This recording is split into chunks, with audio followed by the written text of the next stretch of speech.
Sayang, gimana tu? Baring. Kalau nak baring, baring kat sofa ni je. Saya nak tengok.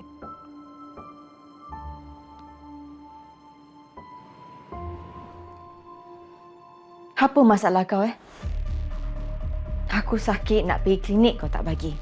Aku nak baring kat katil pun kau tak bagi. Apa kata kau bunuh je aku? Aku pun tak hadap lah tengok muka kau.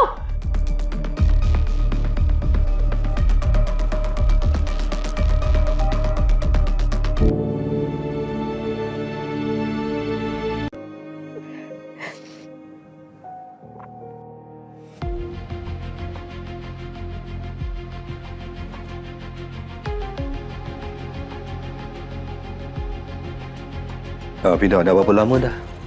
Dia tak sedarkan diri. Okey, Fida dengar apa yang Uncle nak cakap, okey? Fida berkahwin kan nama... Bila orang berkahwin ni, kawan yang paling rapat ni adalah siapa? Husband and wife. Tidur sama, makan sama, gembira sama, gaduh sama. Itu je kau, Uncle. Bye, Fida.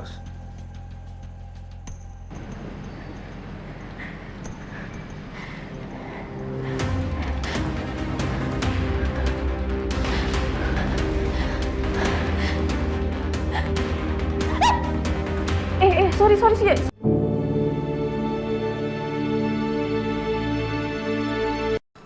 Puan, ada kiriman bunga untuk Puan. Siapa bagi? Datuk Firzan. Pergi mampus lah! Mama, bunga tu uncle yang bagi. Aku tak nak! Aku tak nak dengar apa ni! Aku tak nak dengar! Aku tak nak tengok muka dia!